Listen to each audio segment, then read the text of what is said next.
Hey, son, there is a particular kind of evening that only existed in a certain America. The kind where the neon sign in the diner window buzzes softly against the dark, and the smell of coffee and bacon grease drifts all the way out to the parking lot. You could find it in almost any town in this country, on almost any road, for a long stretch of decades. And then quietly, you couldn't anymore. If you enjoy this kind of storytelling, go ahead and hit that like button and subscribe if you haven't already. It means more than you know. And leave a comment telling me where you are watching from tonight. I read every single one. But before we begin, let me ask you something. What did it actually feel like to push open the door of a diner at 7 in the morning in 1972? What did the vinyl booth feel like under your hands? What did the counterman look like when he flipped a page of his order pad and said nothing, just waited? What did those places smell like at noon on a Wednesday? That particular mix of hot oil and dish soap and strong drip coffee and something sweet from the pie case near the register. What did it sound like when the kitchen bell rang and someone called out a number and a plate slid across the pass-through window? What happened to all of it? Where did it go? It is 1975 now. The coffee is on. The grill is already hot. Somebody just pulled into the gravel lot, and the little bell above the door is about to ring. Come on in. There is a stool with your name on it. Let's start with the one that felt like it had always been there, the kind of place that seemed to exist outside of time entirely. The Tick-Tock Diner in Clifton, New Jersey, sat along Route 3 like a chrome-plated promise, its sign glowing orange and red into the night sky in a way that made you feel like something good was about to happen. It was one of the classic stainless steel diners manufactured by the Silk City Company out of Patterson, and it had the look that said diner before you even opened the door. Rounded corners, glass block windows, a neon clock mounted above the entrance that gave the place its name. You could sit in a booth along the window and watch the traffic move on the highway and feel, in some way that was hard to explain, that you were exactly where you were supposed to be. The Tick-Tock ran on a motto that it meant literally, eat heavy. Those two words were printed on everything, on menus and matchbooks, and the kinds of small paper items that people slipped into coat pockets without thinking and found months later at the bottom of a drawer. It was not a suggestion. It was a philosophy. The portions were generous in the way that diners of that era understood generosity, which is to say they filled the plate without apology and sent you back out into the world with enough in you to finish the day. You pushed through the door, and the first thing you noticed was the warmth. Not just the temperature, though in a New Jersey winter that mattered, but the warmth of a room that was doing exactly what it was built to do. The counter stretched along the back, stools bolted in a row, and behind it the cook worked the flat top in an apron that was white at the start of the morning and considerably less so by noon. The smell was the smell of every great American diner, coffee and butter, and something faintly sweet from the syrup, poured on someone else's pancakes 2 stools down. The menu was long, the way diner menus were long in that era, pages and pages of options arranged in categories that covered every possible hour of the day. Breakfast all day was not a novelty there. It was simply a fact of life. You could order eggs and toast at 9 in the evening, and no one would look at you sideways. The waitress would write it down and call it back to the kitchen in shorthand. That sounded like its own language, and the plate would arrive hot and correct, and that was the end of it. What made the Tick-Tock specific to its place and time was the way it belonged to the road it sat on. Route 3 in those decades was a particular kind of American artery, commercial and fast and full of people. in transit between one thing and another.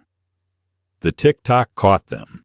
It gave them somewhere to stop, to slow down for 20 minutes, to have a cup of coffee and a slice of pie, and remember that not everything had to move at highway speed. It operated 24 hours, which in practice meant it belonged to every kind of person at every kind of hour. The trucker at 4 a.m, and the family on a Sunday afternoon, and the teenagers after a late movie, and the man eating alone at the counter on a Wednesday with his coat still on. All of them found the same thing when they walked in: a stool that was open, a mug that was filled, a room that was warm and asked nothing, more than the price of a meal. The tick-tock still operates today, which puts it in rare company on this list.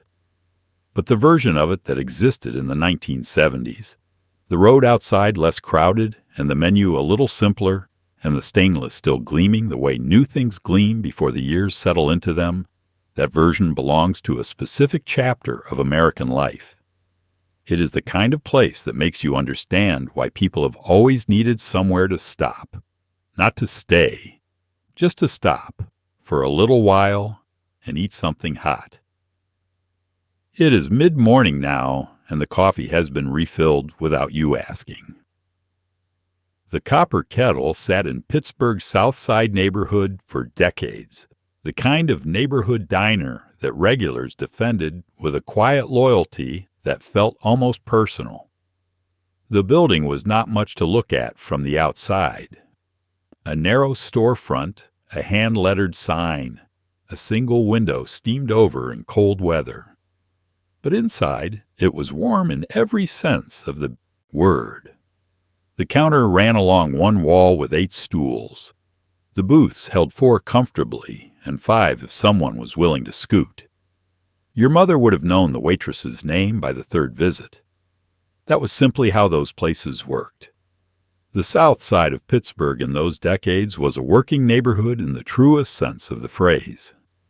The mills were still running shifts, and the rhythms of the surrounding blocks were built around those shifts in ways that shaped everything from the hours the bars kept to the hours the diners kept. The Copper Kettle opened early. It had to.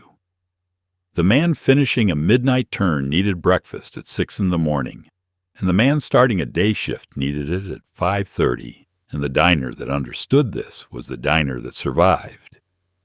You sat down, and the counter in front of you was clean and slightly worn at the edges, the way things get worn when many hands have rested in the same place over many years. The coffee came in a heavy mug, the kind with a thick lip and no particular delicacy to it, the kind designed to hold heat and survive being set down hard. You wrapped both hands around it in the cold months. There was no ceremony to it. It was just coffee. It was exactly right. The eggs came out of the kitchen in a way that suggested the cook had been making them this way for years without variation, which is not a criticism, but a reassurance. Fried hard or fried easy, scrambled wet or scrambled dry. The instruction went back, and it came out correctly every time, on a white plate with a piece of toast on the side that had been cut on the diagonal and buttered while it was still hot. Small things, consistent things, the kind of things you stop noticing until they are gone. The neighborhood around the Copper Kettle was the neighborhood. That is the only way to say it. The people who came in were people who lived 2 streets over, or worked at the plant down the hill, or picked up their kids at the school around the Bob's Corner. They were not passing through. They were already there.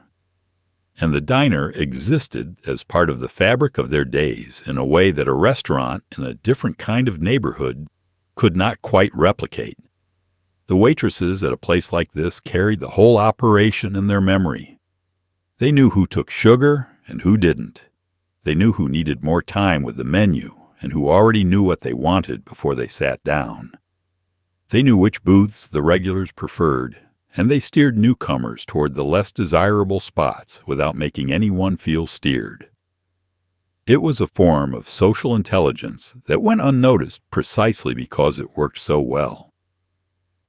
Pittsburgh has changed considerably since those decades.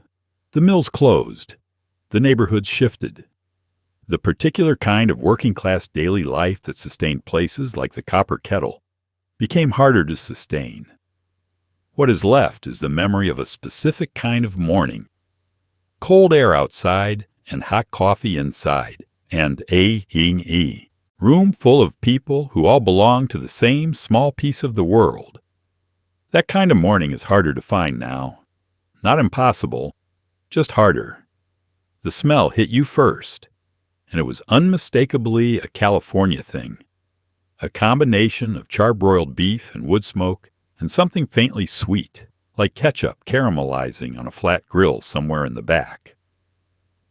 Henry's High Life opened in San Jose in 1951 and ran for decades as a kind of neighborhood institution that served ribs and steaks in a low-ceilinged room with red-checked tablecloths and the steady sound of a jukebox in the corner. The walls were covered in photographs and sports memorabilia and the accumulated evidence of a place that had watched its neighborhood grow up around it. It was the kind of restaurant where the menu never really needed to change, because what it did well, and the people who came knew that. Henry's was not a diner in the Chrome and Counter sense. It was something slightly different, a barbecue-forward neighborhood joint that operated on the same essential principle as every great diner, which is that consistency is a form of love. The ribs were the thing. They came out of the kitchen glistening and tender, the kind of ribs that required 2 hands and left a mark on your shirt that your mother would ask about later. The sauce was applied in the kitchen, not at the table. That was a statement of confidence. The cook knew how much you needed. You did not need to decide. San Jose in the 1950s and 60s was still a city in the process of becoming what it would eventually turn into. The orchards had not all been replaced yet. The valley still smelled of fruit blossoms in the spring, and the pace of the street still matched the pace of a mid-sized California city that had not yet been overtaken by the industry growing at its edges. Henry's belonged to that version of San Jose, to the neighborhoods where people knew their neighbors and ate at the same restaurants for years, without thinking of it as loyalty, because loyalty implies a choice, and this felt like something more automatic than that. The jukebox in the corner was not background music. It was part of the room. Someone was always getting up to select something, and you learned over visits which regulars had, which tastes, and you started to anticipate what would play next. And the whole thing became a kind of informal community performance that no one had organized and no one needed to. It simply happened, the way things happen in places where the same people return often enough to develop habits. The tablecloths were red and white checked and slightly sticky in the summer heat, and the napkins were paper, folded once, and you went through several over the course of a rib dinner without embarrassment, because that was what the napkins were for. There was no pretension to Henry's. The lighting was plain. The furniture was functional. What you were paying for was what arrived on the plate, and what arrived on the plate was enough. California in this era had a specific relationship with a neighborhood restaurant, different from the East Coast and different from the Midwest. The climate meant that the boundary between inside and outside was more porous, and many places had patios or windows that stayed open, and the smell of the food drifted out onto sidewalks in the evenings and pulled people in the way. Good smells have always pulled people. Henry's did this. You could smell it half a block away on a warm Friday night, and that smell was an invitation, and most people who received it accepted. Picture a Tuesday in 1963, early, before most of the city is awake. You are driving somewhere, or you have just gotten off a night shift, or you simply could not sleep, and you need somewhere to go. the Toddle House was there for you. These were small, counter-only diners, compact and efficient, with room for perhaps a dozen people at most. They appeared in cities across the South and Midwest from the 1930s onward, each one nearly identical to the last, white tile and chrome, and a short menu built around eggs and toast and coffee that was always hot. There were no booths. There was no table service. There was just the counter and the man behind it, and the particular comfort of a warm room before the sun came up. The Toddle House model was built on simplicity in a way that went beyond design and became a kind of statement about what a meal could be at its most essential. You sat at the counter. You ordered from a menu that had perhaps 8 items. The eggs were cooked in front of you on a small flat top, and the toast came up from a toaster that was right there within arm's reach, and the coffee was poured from a pot that the counterman refilled from a machine behind him without interrupting the conversation or the silence, depending on what the morning called for. The architecture of the Toddle House was its own form of honesty. The buildings were small, deliberately so, and they were positioned on corners and along commercial streets in ways that made them visible from a distance. The white exterior and the lit interior, glowing against the dark of an early morning, gave them a quality that was almost cinematic, a bright warm box in a dark quiet city. You could see them before you reached them, and that visibility was part of the appeal. When you were driving before dawn in a city that had not yet woken up, you needed to see the light before you needed anything else. What the Toddle House understood about its customers was that they were often people in transition, not on vacation, not celebrating something, not gathering for an occasion. They were simply between things, between a night shift and sleep, between sleep and a long day, between one part of town and another. The Toddle House served them without asking what brought them in, because that was not the point. The point was the egg and the toast and the coffee, delivered quickly in a warm room, for a price that matched a working person's pocket. The chain began to decline in the 1960s as the fast food model expanded and as the neighborhoods the Toddle Houses served began to change. The small counter diner required a skilled short-order cook who showed up every day and knew the regulars and could manage a breakfast rush alone. As labor costs rose and as the competition from drive-through windows intensified, that model became harder to sustain. The Toddle Houses were eventually absorbed into the Waffle House system in the late 1970s, which tells you something about what succeeded and what didn't in that transition. But there is something that the Waffle House, for all its genuine virtues, does not quite replicate, which is the particular smallness of the Toddle House, the sense of having found a place just large enough to hold the few people who needed to be there at that particular hour. 12 stools, 1 cook, a short menu, the city quiet outside. It is the kind of simplicity that is harder to engineer than it sounds, and the kind that, once lost, does not come back exactly. It is a summer Saturday morning, and the road racers are already out, the ones who drove all night from somewhere else and showed up at Watkins Glen with dust on their windshields and hunger in their eyes. Scotty's Diner was the place they found, a modest roadside operation that sat not far from the racing circuit and became, over years and then decades, part of the unofficial experience of being in that town during race season. The coffee was strong. The eggs came out fast. The toast was always slightly darker than you expected, but you ate it anyway because the butter had already melted into the corners by the time the plate reached you, and that was exactly right. Watkins Glen is a small town at the southern tip of Seneca Lake in the Finger Lakes region of New York, and for most of the year it operates on the quiet rhythms of a small upstate community. The lake is beautiful. The gorge is extraordinary. The winters are long. But in the summer, and specifically during race weekends, the town transformed into something else entirely. a gathering place for people who had come from considerable distances, with considerable enthusiasm, and who arrived hungry and needed somewhere to go. Scotty's was that somewhere. It was not designed to accommodate the race crowd specifically.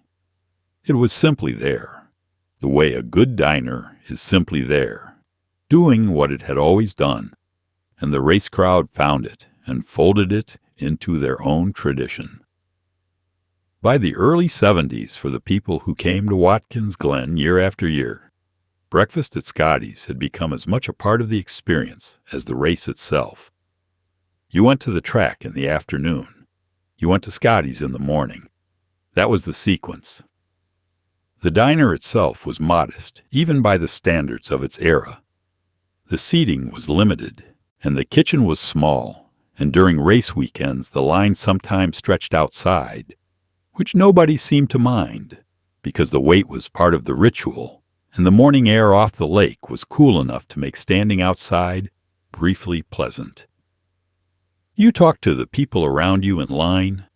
You talked to strangers about cars and roads and the previous year and what you expected from this year. And by the time you got inside and found a stool, the conversation had already made the meal feel earned. The food was the food of a working upstate New York diner, which meant it was serious without being elaborate. Eggs prepared correctly. Sausage or bacon with no ambiguity about what it was. Home fries from actual potatoes, cooked until the outside was crisp and the inside was soft, seasoned with onion and salt, and nothing that required explanation. This was not food that asked you to think about it. It asked you to eat it, and you did. The racing culture that surrounded Watkins Glen in those decades was a particular American thing, both less corporate and more communal than what it would later become. People camped in the fields around the track. People brought their own food and their own music and their own chairs. The town was overrun in the best possible way for a few days each summer, and Scotty's fed a portion of those people their first hot meal of the weekend. And that meal sent them out into the day, ready for whatever the track was going to give them. You need to understand what a Philadelphia diner meant to a Philadelphia neighborhood, because it was different from what it meant anywhere else. The Mayfair opened in 1932 in the northeast section of the city and became the kind of place that families returned to across generations, not out of habit, but out of genuine attachment.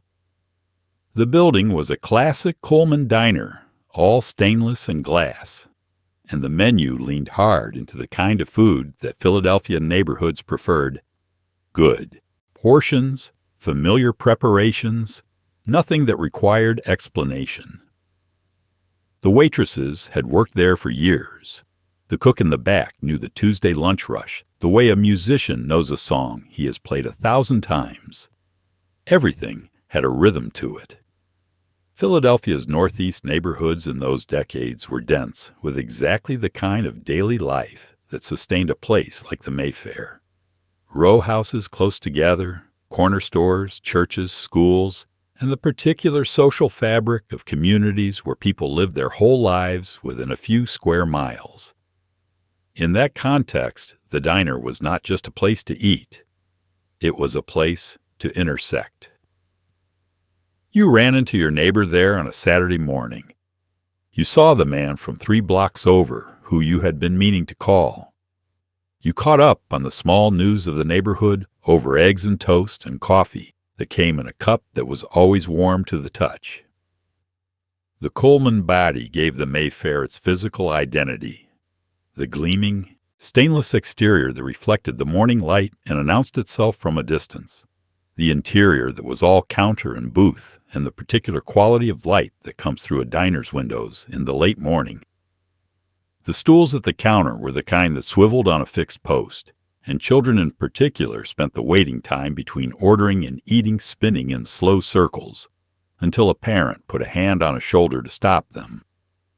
The menu at the Mayfair covered the expected ground and covered it well. Breakfast ran late into the morning, and in some form all day. The lunch specials were chalked on a board behind the counter and changed daily in ways that were predictable enough to plan around. The dinner hour brought families in, often after a trip somewhere, often celebrating something small, often just because it was easier than cooking and the kids were tired and nobody wanted to argue about where to go. The Mayfair was the answer to that question without anyone having to ask it aloud. What the Mayfair did that the chains that followed could not replicate was carry the weight of accumulated memory. When you sat in a booth at the Mayfair in 1975, you were sitting in a booth that your father had sat in, and possibly his father before him. The place held all of that without displaying it, without making it into a theme or a decoration. It was simply present in the worn edges of the counter and the familiar faces behind it, and the sense that this room had been here for a long time and would continue to be here for a long time, and that was a form of comfort that required no explanation. The Mayfair is one of the rare survivors. It still operates on Frankfort Avenue, still serving the Northeast in a version of the way it always has. But the Philadelphia that surrounded it in its peak decades, the dense working neighborhood with its specific rhythms and its specific people, is not entirely what it was. The diner outlasted some of what sustained it, which is its own kind of story. There are diners, and then there are places so small and so specific and so stubbornly themselves that they become something closer to a landmark than a restaurant. The White Manna in Hackensack was that kind of place. Built in 1946 from a prefabricated structure that originally appeared at the New York World's Fair, it seated perhaps a dozen people at its horseshoe counter and served sliders, small griddled burgers on soft buns, at a price that seemed impossibly low, no matter what decade you walked in. The grill was right in front of you. You watched the cook work, the spatula moving in short, confident strokes, the onions sizzling on the flat top, the buns going down to steam. There was no distance between the food and the person making it. That was the whole point. The horseshoe counter was the architectural decision that made the White Manna what it was, because it meant that wherever you sat, you were facing the grill. There was no bad seat in the sense of being turned away from something. Everyone faced the same thing. Everyone watched the same performance. The cook moved in the center of the horseshoe, and everything radiated outward from that point. The smell of the onions, and the sight of the burgers going down, and the sound of the flat top doing what it was built to do.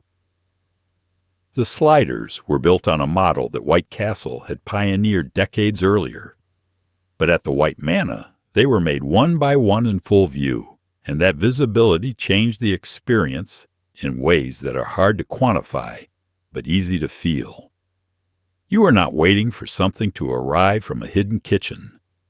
You are watching it happen, right there, and the anticipation of the last few minutes before the plate reached you had a quality that the fast food window could never replicate.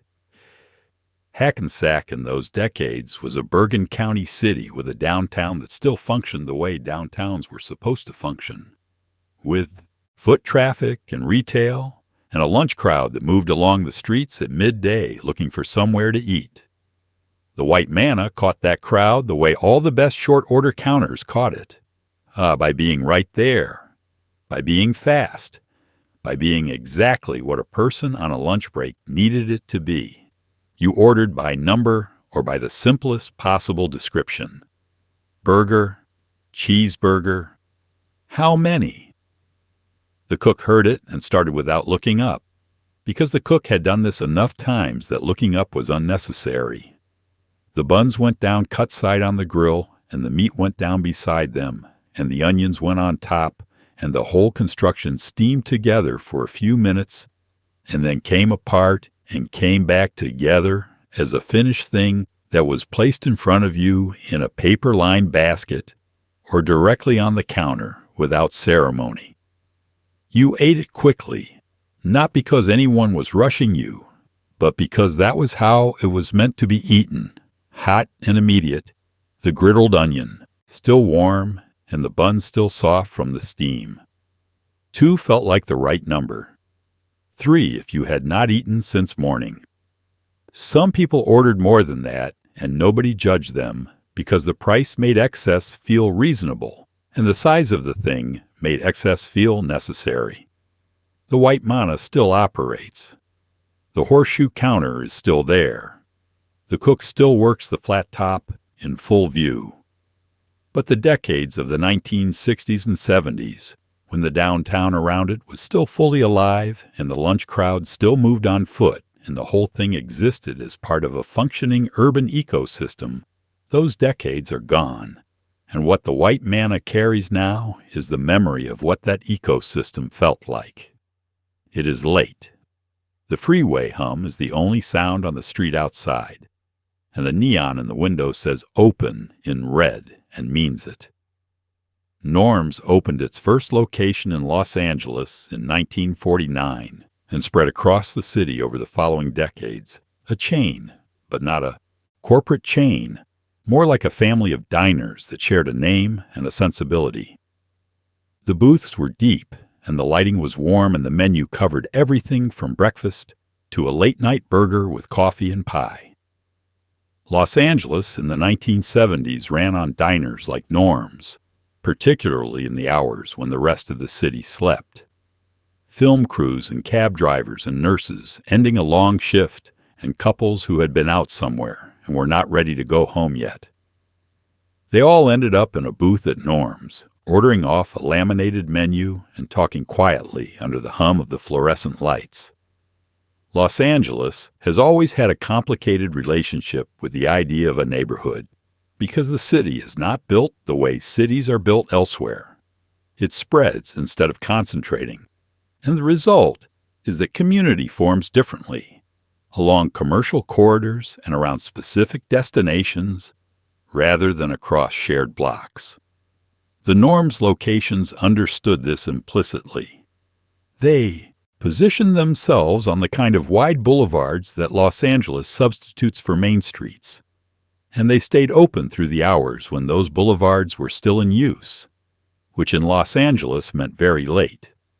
The booths were the defining feature, deep, padded, private without being closed off, the kind of booth where a conversation could continue for an hour after the food was gone, and no one would suggest you were finished. The lighting was the right kind of dim, enough to read the menu, not so much that you felt exposed. Los Angeles at 2 a.m. has a specific quality of light and quiet that is unlike the same hour in any other city. And sitting in a Norm's booth at that hour with a cup of coffee and something left on the plate had a contemplative quality that the city does not often offer. The menu ran to everything. That is not an exaggeration. Norm's served breakfast around the clock, and its lunch and dinner sections covered the American middle ground with the thoroughness of a place that understood its customers came in at every hour with every kind of hunger.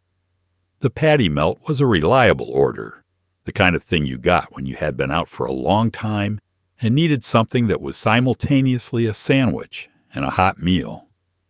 The pie was there in a rotating case near the register, and the server would tell you what was still available that night in a tone that made you feel the choice had been narrowed to exactly what you would have chosen anyway.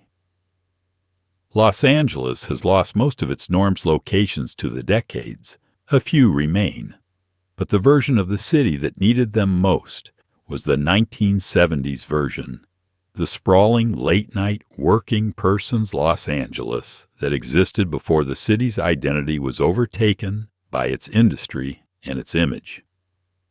Norm's was for the people who lived in Los Angeles, rather than the people who came to make something of it.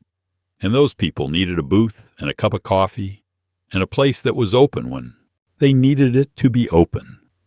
That is a simple thing to need. It is harder than it sounds to provide it well. and norms did it well for a long time. Let's talk about a different kind of institution now, because the Forum cafeteria was not a diner in the classic chrome and counter sense, but it served the same essential purpose, which was giving ordinary people a reliable, affordable, dignified place to sit and eat in the middle of an ordinary day. Forum cafeterias appeared across the Midwest and South from the 1920s onward, and at their peak stretched into dozens of cities. You took a tray, you slid it along the rail, you pointed at the roast beef, or the green beans, or the cobbler in the dessert case, and someone put it on a plate and handed it to you with a kind of businesslike warmth. Then you found a table and sat down among strangers, who were also just finding a table and sitting down. And for a few minutes, the world was very simple. The cafeteria format asked something slightly different of its customers than the diner counter did. It asked you to walk the line, to see the food before you chose it, to make your selections while moving slowly past the steam tables and the cold cases and the dessert end where the pies were cut and waiting. This had the effect of converting the act of choosing lunch into a brief, unhurried survey of the day's offerings. And there was something genuinely pleasing about it. The pie with the golden crust, the bowl of soup with steam rising off it, the slice of roast beef being cut to order by a man with a long knife and a white hat. The Forum locations were typically found in downtown commercial districts, in the buildings that housed department stores or near the office buildings that kept downtown populations dense and mobile at midday. This was not accidental. The cafeteria format worked best when it had volume, when there were enough people coming through at noon to justify the steam tables and the staff and the range of options on offer. Downtown foot traffic provided that volume, and for the decades when downtown foot traffic was reliable, the Forum cafeterias thrived. The food operated on a logic that is distinct from restaurant food. It had to hold. Dishes that were prepared in the morning and served across several hours needed to retain something of their quality through that window. And the Forum, like all the great cafeterias of its era, built its menu around dishes that held well, roasted meats and braised vegetables, and soups that actually improved over a few hours, and starches that maintained their integrity under heat lamps. It was a different kind of cooking, less about the moment of preparation and more about a sustained availability that matched the sustained movement of the lunch hour. What the Forum offered socially was as important as what it offered gastronomically. The shared tables created the conditions for a kind of accidental community, strangers sitting down next to each other out of simple practicality, sometimes talking and sometimes not, but present together in a room where the absence of assigned seating meant that hierarchy was briefly suspended.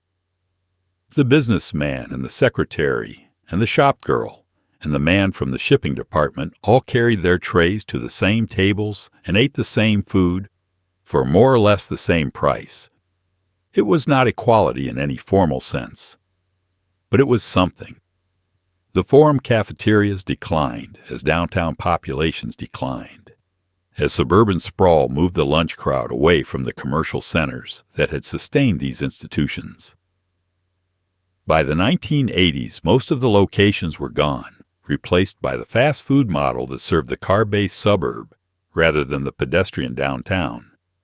What was lost was not just cheap food in a large room. What was lost was a particular democratic rhythm of the American noon. Picture the summer of 1970. You are in the back seat of your father's car, and the windows are down, and the salt air from the shore is mixing with something else, something fried and wonderful, and then you see it. The Circus Drive-In in Wall, New Jersey was not a diner in the sit-down sense, but it was exactly what the Jersey Shore needed it to be in those decades. Car hops, giant soft-serve, hot dogs and paper boats, the general feeling that summer had reached its fullest possible expression. The signs were big and bright and slightly chaotic, and the line of cars stretched back toward the highway on a hot Friday evening, and nobody minded waiting, because waiting was part of it. The drive-in format was by the 1970s already becoming something of a survivor from an earlier decade. The golden age of the American drive-in had been the 50s, when the car was new enough to still feel like a destination in itself, when sitting in a vehicle while a girl in roller skates brought you a tray of food felt like the future arriving exactly as promised. By 1970, that feeling had faded somewhat in most parts of the country. But at the Jersey Shore, it persisted, because the shore had its own relationship with time and with summer and with the specific pleasures of being in a car with the windows down on a warm night with nowhere particular to be. The circus was exactly what its name suggested, loud and colorful and slightly overwhelming in the best possible way. The sign out front was the kind of sign that required your full attention for a moment before you could parse what it was telling you. Bright colors and multiple messages competing for space in a way that was less elegant than simply enthusiastic. It told you the flavors and the prices and the hours and lettering that had been added to over the years as the menu expanded, and the cumulative effect was of a place that had simply kept going, kept adding, kept saying yes to things, until the sign itself was a document of its own history.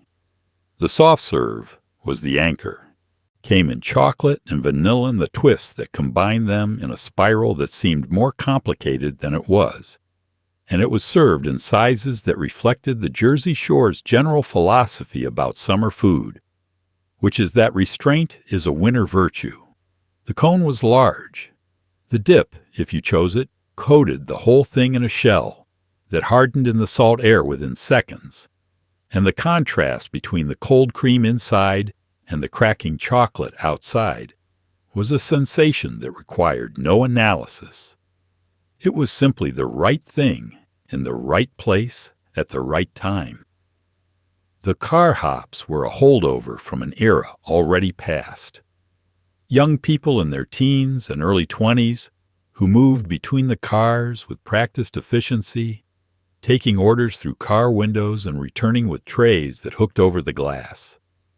The transaction was quick and the tips were modest, and the work was the kind of hot summer employment that entire generations of shore kids remembered later as the summer they worked the circus, said with a nostalgia that the actual pay rate never quite justified, but that the experience entirely did.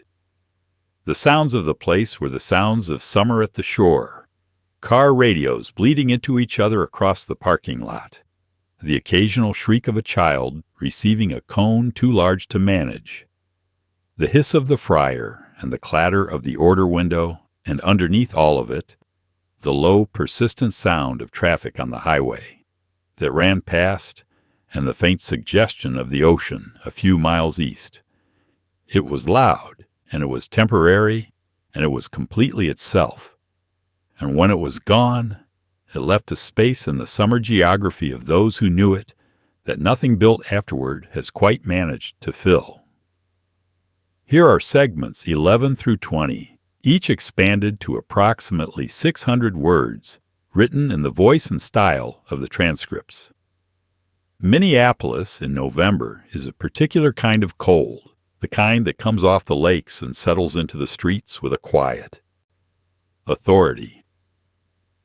The Delft restaurant sat in the downtown corridor for decades as the kind of place that office workers and shoppers and people just passing through depended on for a hot meal at a reasonable price, in a room that was warm and well lit and asked nothing more of you than your order.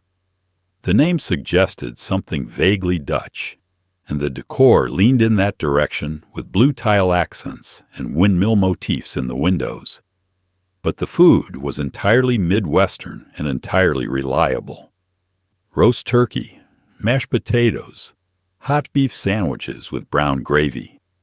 The kind of food that made the cold outside feel further away than it actually was. Minneapolis in those decades was a city that took its downtown seriously. The department stores were still there. Dayton's anchoring the retail core the way great department stores anchored downtown cores across the Midwest. And the streets at noon on a weekday were full of people moving between buildings with purpose, collars turned up against the wind, bags over their arms. An hour to eat before the afternoon resumed. The Delft existed for those people in the most direct possible way. It was close. It was fast enough. It was warm when you needed warm, and it asked nothing complicated of you. The blue tile work gave the interior a quality that was cleaner and cooler than a typical diner, something between a cafeteria and a sit-down restaurant in its visual register. But the food arrived at the table rather than on a tray, and a server took your order and refilled the water glass and checked in once part way through the meal. And that small degree of service made the difference between a functional lunch and a restorative one. That distinction mattered more than it sounds. When you had been working since 8 in the morning and would be working until 5:20 minutes in which someone brought things to you, rather than the other way around, was not a luxury. It was a form of recovery. The hot beef sandwich deserves particular attention because it was the Delft signature in the way that certain dishes become signatures without anyone deciding they should. It was not on the menu because it was unusual. It was on the menu because it was exactly right, a proper open-faced construction of sliced roast beef on white bread with mashed potatoes on the side, and a ladle of brown gravy over the whole arrangement that unified the components into something that was greater than its parts. It was a meal that knew what it was. It did not aspire to be anything else. The windmill motifs in the window caught the thin winter light of the upper Midwest in a way that was genuinely pleasant, casting small colored shadows across the tables nearest the glass. Children noticed this. Adults noticed it once and then stopped noticing, the way you stop noticing the specific qualities of a room you visit regularly. But the noticing once was enough to leave a residue of warmth associated with the place that lasted longer than the meal itself. Minneapolis developed its famous enclosed skyway system in part to address the reality of its winters, allowing downtown workers to move between buildings without stepping outside. The Delft existed in the era before the Skyway changed the character of the street-level downtown movement, when people still walked the sidewalks in their coats, and the lunch crowd outside was a visible and audible part of the city's daily rhythm. What the Delft gave them was a destination worth walking toward in the cold. That is not a small thing. In a Minneapolis November, a warm room with a hot plate of food at the end of a short, cold walk is a form of grace. It is 1968, and you are in Normal, Illinois, which is exactly the kind of town whose name tells you something true about it. And you are in a steak and shake that looks the way all of them looked in that era. White and black, clean lines, the smell of beef on the flat top, and the sound of a milkshake machine running in the back. The original Steak and Shake locations, particularly the ones in the Midwest from the 40s through the 70s, operated with a particular transparency that customers trusted. In sight, it must be right was the motto, meaning the food was prepared where you could see it, nothing hidden, nothing to hide. You ordered a steak burger and a side of fries and a hand-dipped shake, and you watched it happen in front of you, and that watching was part of the experience. The steak burger was the foundation of everything at Steak and Shake, and the name was not incidental. The chain had always insisted that its burgers were made from actual steak cuts, ground fresh and cooked on the griddle with a confidence that the thinness of the patty required. Thin was intentional. The thin patty on a flat top develops a crust that a thick patty cannot. A caramelized exterior that carries flavor in a way that a steakhouse burger, for all its thickness, does not quite replicate. This was not a compromise. It was a philosophy. The milkshake was hand-dipped, which in the language of the era meant that a real scoop went into a real metal cup and a real machine spun it into something that was thick enough to require effort from the straw. The flavors were the standard trinity of chocolate, vanilla, and strawberry, and they were made with ice cream rather than a dairy mix. And the difference was apparent in the first sip in a way that required no comparison. You simply knew it was right. The metal cup arrived alongside the glass so you could pour yourself a refill from what remained, and the metal was cold to the touch and left a ring of condensation on the counter, and the whole arrangement felt like a small abundance. The black and white decor was a design decision that had been made early in the chain's history and maintained through the decades with a consistency that gave the restaurants a visual identity as strong as any logo. White tile, black trim, chrome fixtures.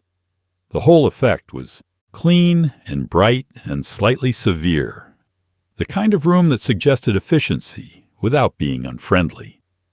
The counter stools were the swivel kind, and the booths were the deep kind, and the windows were large enough to let in whatever light the Illinois sky was offering that day, which in winter was modest, and in summer was considerable. The Midwest towns that the original Steak and Shake location served were towns that understood the diner as a civic institution, in the same way they understood the hardware store and the barber shop as a place that belonged to the fabric of the community rather than simply to its commerce. The people behind the counter were local people. The customers were their neighbors. The transaction between them was embedded in a social context that the chain model would later strip away, standardizing the experience across hundreds of locations until the thing that had made it specific was no longer present in any one of them. Those original locations in their original form represented something that was genuinely worth having. A family-founded Midwestern restaurant that knew its customers by face, if not by name, that served a consistent product with visible pride, and that operated on the simple premise that if you could see how the food was made, you would trust the people making it. That premise has not aged poorly. It was simply harder to maintain as the chain grew beyond the scale at which it was possible. There is a kind of California restaurant from this era that the rest of the country rarely gets credit for. The neighborhood sit-down place that was not quite a diner and not quite a restaurant, but something in between. Brennan's Colonial in Sacramento was that kind of place, a long-running institution that served the surrounding neighborhood with the kind of consistency that builds real loyalty over time. The menu was American in the broadest and most comfortable sense. The room was plain, but not unwelcoming. The portions were what they were supposed to be, which is to say enough. And the coffee, which in Sacramento in the early 70s was not yet the subject of much ceremony, came in a heavy ceramic mug and was refilled until you said otherwise. Sacramento in those decades occupied a particular position in the California imagination, a government city, a valley city, a city that existed somewhat in the shadow of San Francisco to the west and Los Angeles to the south. And that had developed in response to this position a kind of practical self-sufficiency that expressed itself in its restaurants as clearly as anywhere else. Sacramento did not need to be fashionable. It needed to feed people well and reliably. Brennan's Colonial was an expression of that civic temperament. The colonial theme in the decor was light-handed, which was the right call. Some chairs with a certain shape, a color palette that suggested the eastern seaboard without committing to it fully, a general atmosphere of tidiness and order that the word colonial implied without the decor having to work hard to establish. The room was comfortable in the way that rooms are comfortable when they have been set up by people who have thought carefully about what their customers need and provided it without excess. The menu ran to the things that Sacramento families wanted for lunch and dinner in the early 1970s, which was not dramatically different from what families in most American cities wanted in that era. Roast chicken, pot roast, a fish special on Fridays that the Catholic neighborhoods nearby appreciated and the rest of the customer base tolerated because the fish was handled well. Sandwiches at lunch that were built from real sliced meat and not from something prepackaged. And the difference was visible in the thickness of the cut and the way the bread responded to the weight of what was placed on it. What Brennan's Colonial had that newer establishments could not acquire was the trust that accumulates over years of consistent performance. When a restaurant has been in the same location serving the same neighborhood for long enough, a form of social contract develops between it and the people who eat there. They know what to expect. They know the space and the staff and the rough shape of the meal before they arrive. And that knowledge, rather than making the experience dull, makes it deeply reassuring, because the world outside is full of uncertainty, and a meal that delivers exactly what you anticipated is a form of small, reliable victory. Sacramento grew considerably in the decades after the Second World War, as the state government expanded and as the valley's population followed suit, and the neighborhoods that places like Brennan's Colonial served became more varied and more diffuse over time. The compact, walkable quality that had sustained neighborhood restaurants began to thin as the city spread outward in the pattern that California cities followed almost without exception. What remained was a restaurant that had been built for one version of its neighborhood and that continued to serve a version of it that was changing beneath its feet, loyal to its regulars and uncertain of its future, in the way that all honest long-running businesses are uncertain. Let's slow down for a moment and think about what the American grill meant before the word became a marketing term. Before it was on signs outside chains and printed on menus in sans serif fonts to suggest something premium, the grill was simply a place in a kitchen where things were cooked over direct heat. And the restaurants built around that method had a particular smell and a particular sound and a particular directness. Many smaller grill-focused diners of the 1960s and 70s across the Sun Belt operated on this simple premise. A flat top or an open grate, a short menu, a counter where you could watch the work being done, and a price that matched a working person's lunch break. Those places are almost entirely gone now, replaced by concepts rather than kitchens. The open grill was a form of theater that required no stage direction and no announcement. You sat down, and in front of you, or close enough to in front of you that the heat reached your face on a cold morning, was the grill. And on the grill was your food. And the cook was moving around it with the efficient, unhurried confidence of someone who had done exactly this for years, without variation. The spatula came down with a particular sound, a flat percussive contact between metal and metal, and the sizzle that followed was the sound of the Maillard reaction, doing its ancient and reliable work. The smell of an open grill at the breakfast hour is something that is very difficult to describe to someone who has not encountered it in the right context. It is not just the smell of cooking meat or cooking eggs. It is the accumulated smell of a morning's worth of orders, layered and complex, with the coffee coming through everything as a kind of bass note. It is the smell of a room that has been doing the same thing since before you woke up and will continue doing it after you leave. And there is something stabilizing about that continuity, about being briefly part of a process that does not pause for you or depend on you. The counters in these grill-forward places were close to the cooking surface in a way that the booth-dominated restaurant did not replicate. You were near the heat. You were near the noise. You were near the cook, who might speak to you or might not, depending on how busy the morning was and what kind of morning it was beyond that. The proximity was not incidental. It was the design. The lunch counter and the open grill together created a kind of compressed intimacy between the person eating and the person cooking that the modern restaurant, with its hidden kitchens and its expediting windows, has deliberately removed.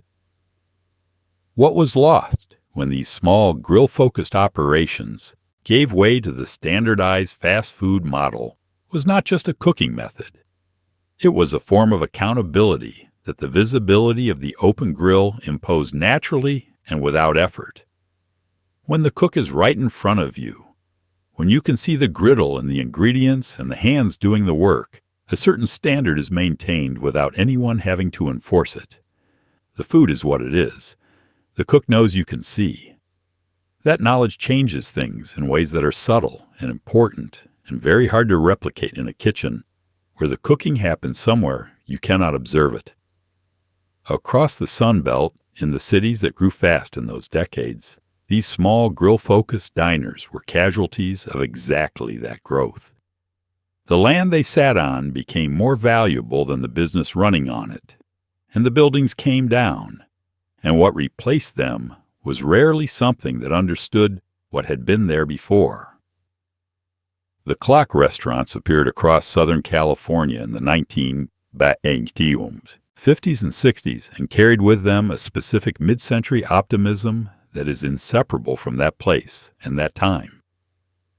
The buildings were distinctive, with peaked roofs and large windows that let the California light pour into the dining room, even in the middle of a lunch rush. The menus were built around burgers and shakes, and the kind of diner staples that felt at home in a state where the car was already king and the roadside was already a kind of landscape unto itself.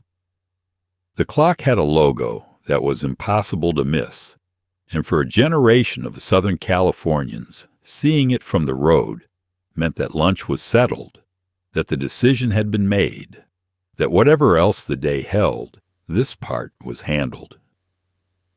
Southern California in the 1950s was inventing its own relationship with the automobile and with the spaces the automobile created, and the roadside restaurant was the primary institution of that invention. The car had reorganized the landscape in ways that were still new enough to feel exciting rather than exhausting, and the buildings that rose along the new commercial strips reflected that excitement in their architecture, peaked and angled and designed to be seen at speed, to catch the eye of a driver and communicate in the 2 or 3 seconds available before the opportunity passed. The clock did this well. The roof line was distinctive enough to register from a distance, and familiar enough to feel like an arrival once you turned into the parking lot. The lot itself was generous, because Southern California had understood, before most of the rest of the country, that the parking lot was as important as the building it served, that a restaurant without adequate parking was a restaurant that required its customers to work for their meal in a way that the culture of the car would not tolerate. Inside, the light was what distinguished the clock from the darker and more interior-focused diners of the East and Midwest. The large windows that the ETA peaked roof allowed admitted the Southern California sun in a way that made the room feel open and slightly uncontained, the outside pressing pleasantly against the glass.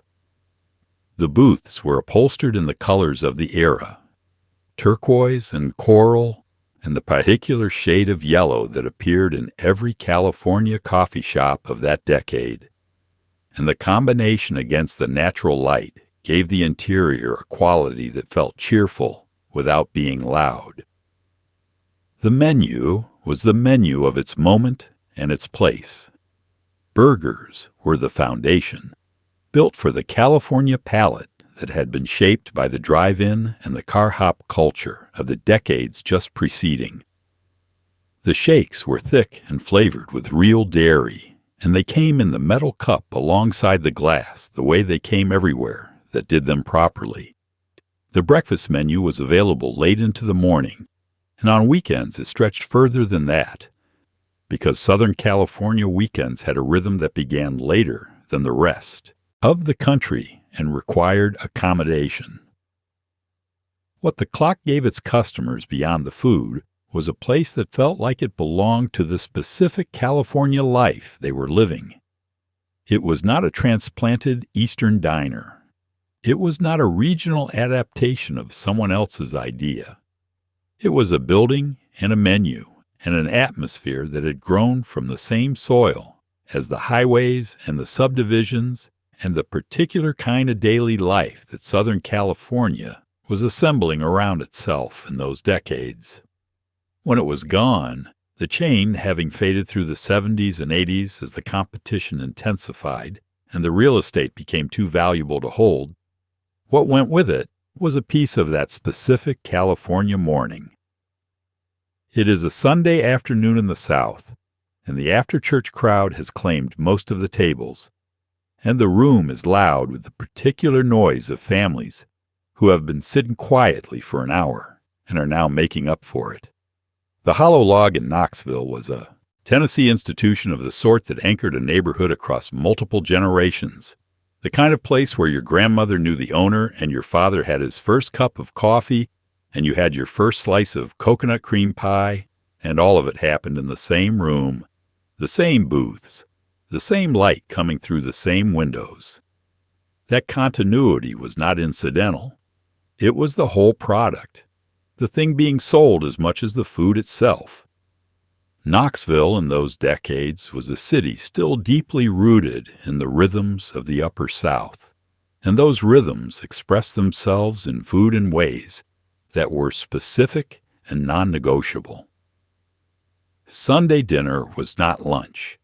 It was the meal that followed church and preceded the long, quiet afternoon, and it required proper food, the kind that had been thought about and prepared, and that arrived at the table with enough variety to constitute an occasion without requiring that anyone use the word occasion. The Hollow Log understood this. The Sunday menu reflected it. The coconut cream pie was the thing that people talked about when they talked about the Hollow Log, and it earned its reputation the way that a dish earns a reputation in a neighborhood restaurant, not through marketing or decoration, but through the simple repetition of being better than it needed to be. The custard was properly set, not loose, not stiff, with a sweetness that was calibrated rather than applied. The coconut was toasted on top and present throughout. The meringue, when there was meringue, stood the way meringue is supposed to stand, high and lightly browned and slightly trembling when the plate moved. These were not accidents. They were the product of someone who had made this pie many times and understood what it was supposed to be. The booths were the kind with high backs that created a degree of privacy without closing you off from the room. And on a Sunday afternoon, each one held a family at some stage of its meal, some just settling in and unfolding napkins, some deep into the main course with the table covered in plates, some in the final stage with coffee and dessert, and the slightly loosened quality of people who have eaten well and are not yet ready to leave. The servers moved among all of this with the expertise of people who had been doing it long enough to read the room without looking directly at it. Tennessee in those decades had a specific food culture that the Hollow Log expressed faithfully, which meant biscuits that were made from scratch and arrived hot in a basket and disappeared quickly, and vegetables that had been cooked with pork in the Southern tradition and were rich and soft in ways that the vegetable preparation of other regions was not. This was not simple food in the sense of being easy to make. It was simple in the sense of being clear about what it was and honest about what it required. The cook in the back had learned from someone who learned from someone else, and the knowledge was carried forward in the food rather than written down anywhere. When the Hollow Log eventually closed, as most of these places eventually did, what the neighborhood lost was not just a restaurant, it was a Sunday.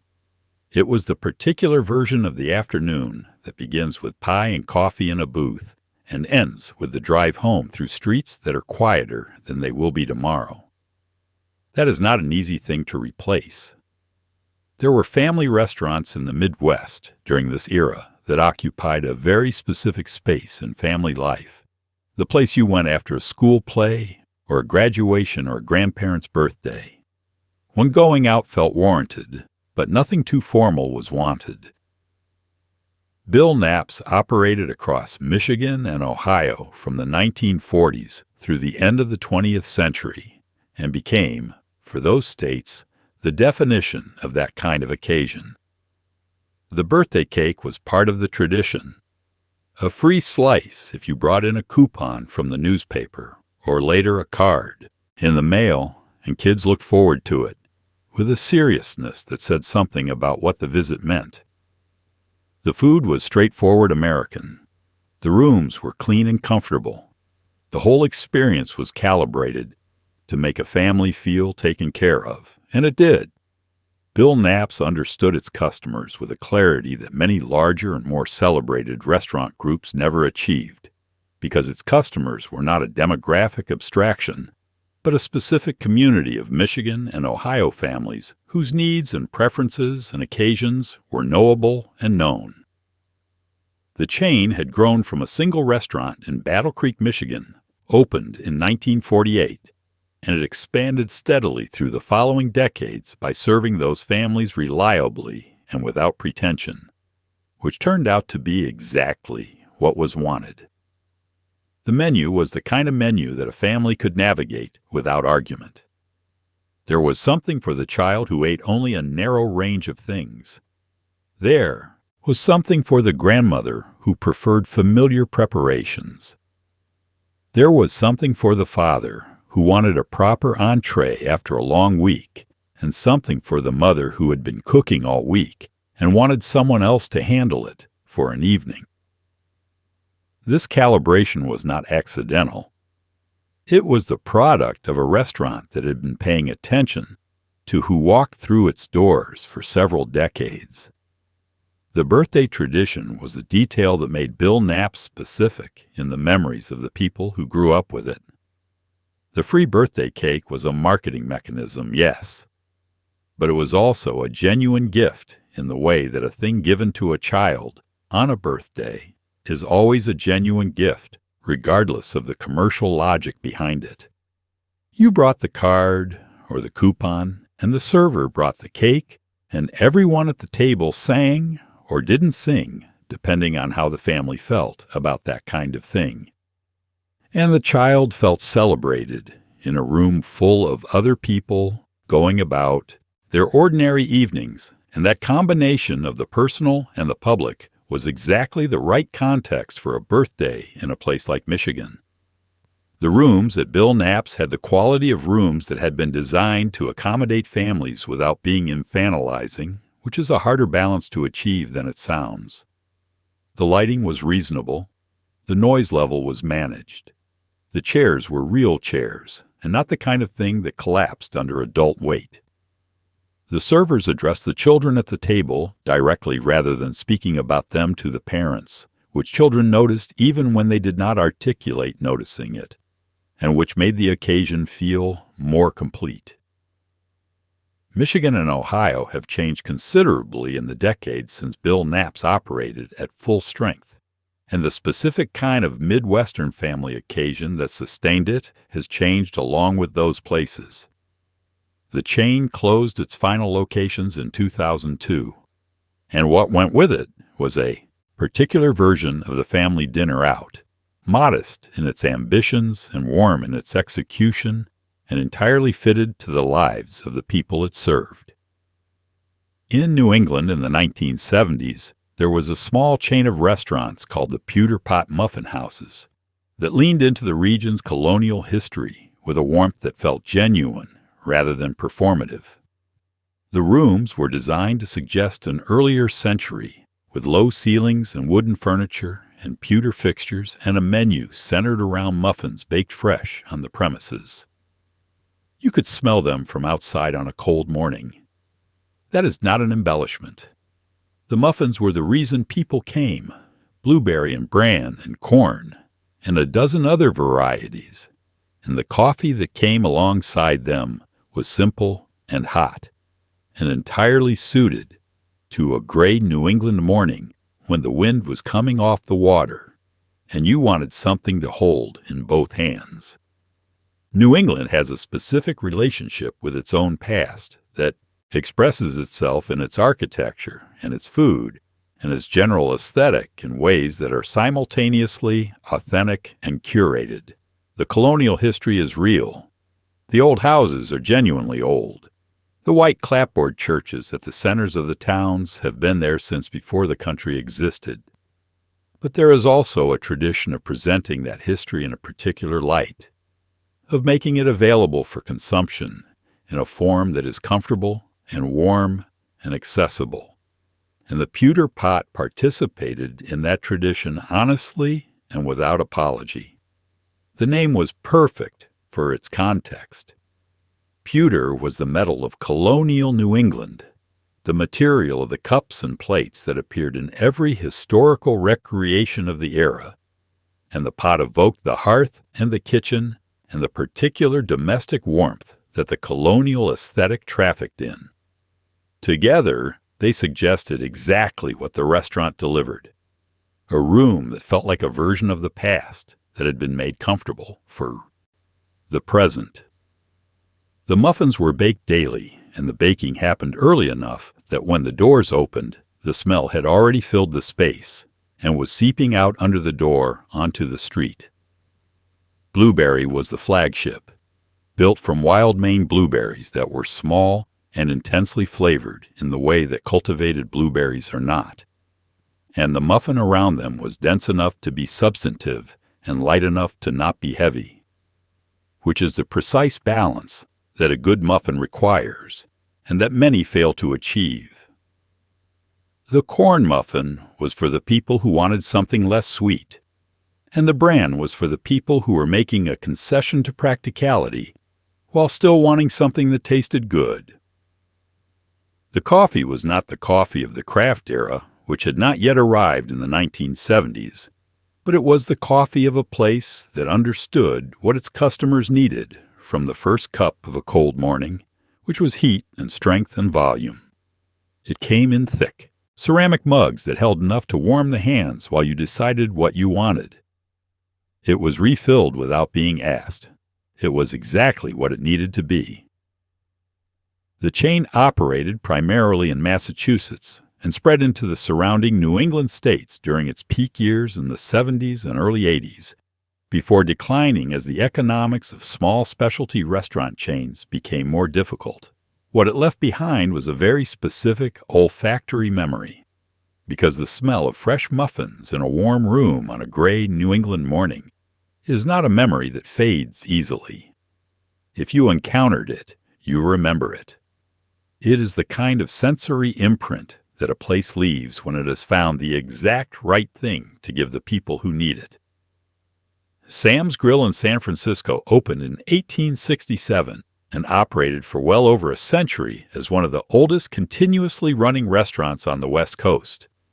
The kind of place where the booths had curtains that pulled closed for privacy, and the menu ran to sand dabs and petrol sole and the sort of straightforward California seafood that the city had built its lunch culture around for generations. It was not a diner in the chrome and counter sense, but it served the same essential function that the best diners served, which was to be reliably there, to know what it was, and to do it without apology. Men in suits ate there. Men in work clothes ate there. The curtained booths made both feel equally private. San Francisco's financial district in those decades ran on a particular kind of lunch, the kind that was neither lavish nor negligible, that was conducted in a specific set of rooms by a specific population of people who had been going to the same places for years, because going to the same places was part of how business was done, in a city that still understood lunch as a functional institution rather than a leisure activity. Sam's Grill was one of those rooms. It had been one of those rooms since before anyone currently eating there had been born. The curtained booths were the architectural feature that made Sam's specific and made it essential to a certain kind of customer. The curtains were simple fabric panels that could be drawn across the front of the booth to create a degree of enclosure. Not complete privacy, not a sealed room, but enough separation from the surrounding space to allow a conversation to remain a conversation rather than becoming a performance. In a city where business was conducted over meals and where the meal itself was part of the communication, this was not a decoration, it was infrastructure. The seafood was the reason beyond the booths. San Francisco sat at the edge of waters that had provided the city with fresh fish since its founding, and the restaurants that understood this and built their menus around it had an advantage that no amount of culinary trend following could replicate. Sand dabs were the Sam's Grill signature, small Pacific flatfish that were sautéed in butter and served simply, the kind of preparation that requires good fish and confident technique and nothing else. The Petrol sole was similarly treated. The menu was not long, and it did not need to be. The room itself had the quality of a room that had been there long enough to have absorbed the city into its walls. The wainscoting and the dark wood and the particular quality of the light that came through the narrow windows fronting the alley beside it all suggested permanence, a place that had decided what it was before most of its current customers were born, and had seen no reason to revisit that decision. This was not stubbornness. It was confidence, the kind that comes from having been correct for a very long time. Sam's Grill passed through changes of ownership and periods of uncertainty in the latter decades of the 20th century, and eventually closed, reopened, and continued in a form that carried the name and some of the character of the original. But the version of it that existed in its long middle decades, the version that served the financial district its sand dabs through the 1960s and 70s, belonged to a San Francisco that is not entirely present anymore. A city of working lunches and curtained booths and fish that came from nearby water, prepared by people who knew what they were doing and had been doing it for a very long time.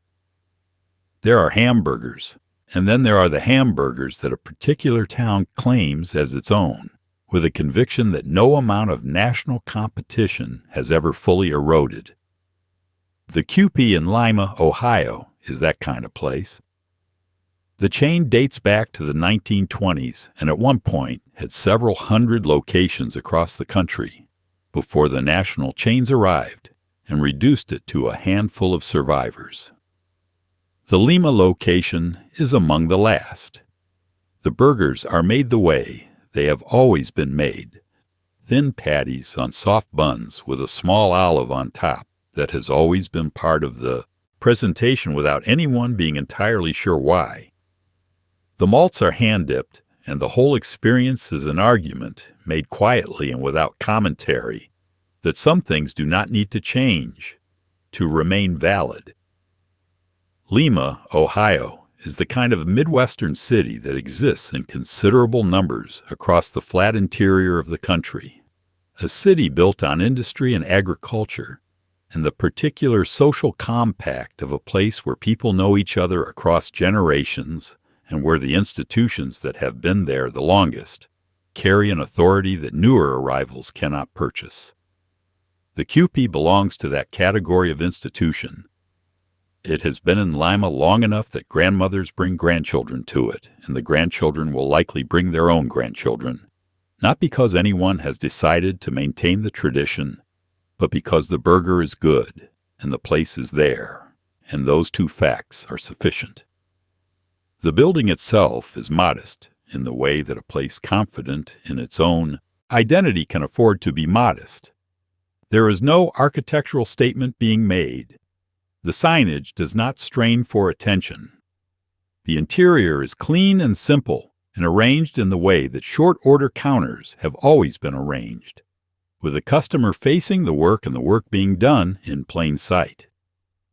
The QP understood the "in sight, it must be right" philosophy before that phrase was coined, because it predated most of the chains that would later adopt it.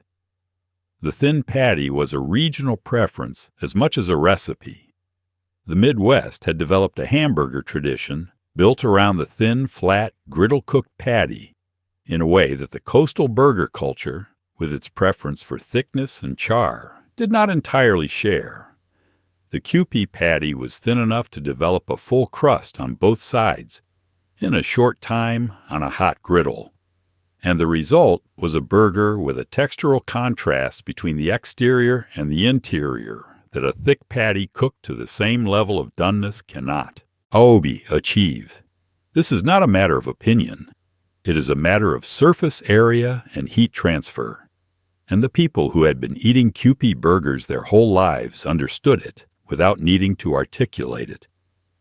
The olive was the detail that identified you as a Kewpie regular or revealed you as someone who had never been there before. It sat on the top bun, a single green olive on a toothpick, and it served no culinary function that could be easily explained, but had been part of the presentation for so long that its absence would have felt like a diminishment. Some things persist because they are practical, and some things persist because they have become part of what a thing is, and the olive was the latter. You ate it before the burger or you ate it after, and either way it was part of the ritual. The malts were made with real ice cream in a metal cup spun on a machine that had been doing this since before the fast food era defined what a shake was supposed to be, and the result was something thicker and more serious than what the national chains had trained a later generation to expect. Lima kept the Kewpie when the chain contracted everywhere else, because Lima understood what it had, which is a form of civic wisdom that is rarer than it should be. Here are segments 21 through 25, each expanded to approximately 600 words, written in the voice and style of the transcripts. The smell of root beer on a warm evening is a very specific thing, sweet and slightly medicinal and entirely its own. And the triple XXX Root Beer Drive-In in West Lafayette, Indiana, served it cold and foamy from a tap in a frosted mug that left a ring of condensation on the tray hooked over your car window. The drive-in dated back to the 1930s and served a Purdue University community for decades, which meant that generations of students had their first experience of it as freshmen and returned to it at homecomings and reunions with the particular affection that comes from associating a place with a time in your life when everything was still forming. The burgers were good. The root beer was the reason.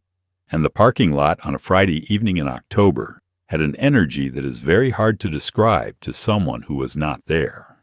West Lafayette is the kind of college town that organizes itself around the university in a way that makes the two nearly inseparable. And the triple XXX existed in that overlap between town and campus in a way that served both without being exclusively either. The townspeople who had grown up with it knew it one way, as a fixture of summer evenings and after-game celebrations and the general calendar of a small Indiana city. The students knew it another way, as a discovery made in the first weeks of a new life away from home, a place that felt familiar before it had any right to feel that way, because root beer and a burger in a frosted mug is a language that most Americans already speak when they arrive somewhere new. The frosted mug was a detail that required planning and commitment from the kitchen, because frosted mugs do not happen by accident. They required a freezer dedicated to that purpose and a staff attentive enough to rotate them properly, and a culture that understood the mug was not a vessel, but part of the product. When the root beer hit the frozen glass, it foamed up in a particular way, the head rising quickly and then settling, and the temperature of the mug kept the drink cold in a way that a room temperature glass could not sustain on a warm Indiana evening.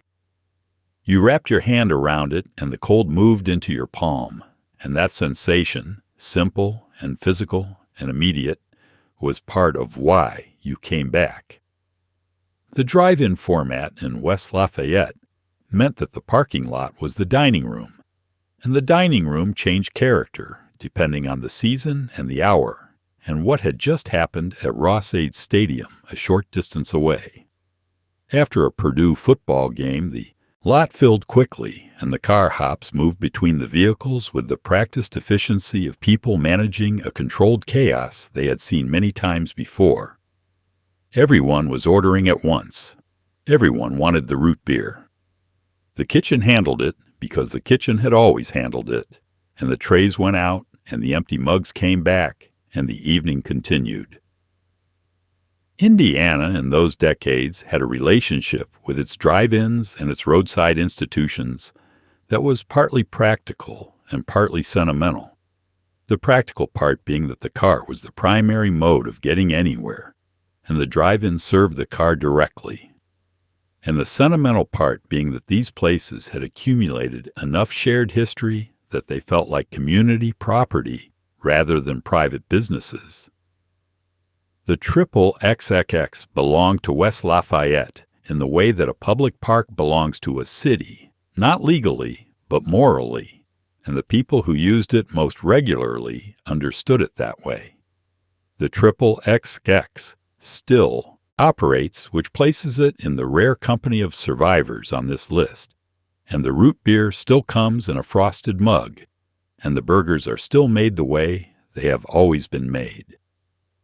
But the West Lafayette of the 1970s, with its specific population and its specific rhythms and the particular feeling of a Friday evening in October when the game had gone well and the air was cold and the mug was colder, that version of the evening exists now only in the memories of the people who were there. That is where most of the best things eventually live. The big boy statue stood outside and watched the parking lot fill and empty and fill again across decades. And if you grew up in Cincinnati, you knew Frisch's the way you knew the river or the hills, as simply part of the landscape. Frisch's held the big boy franchise rights for the region, and over time became its own institution, distinct from the California and Midwest versions of the same brand, with menu items that reflected the specific tastes of the Ohio River Valley: the Brawny Lad, the Slim Jim sandwich, tartar sauce made to a recipe that regulars knew by heart and that the kitchen never varied.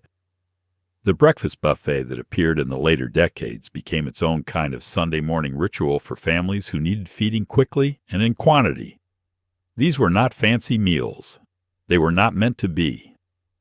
Cincinnati has a civic personality that includes a strong attachment to its own institutions, a loyalty to the local and the familiar that expresses itself in its food culture as clearly as anywhere else.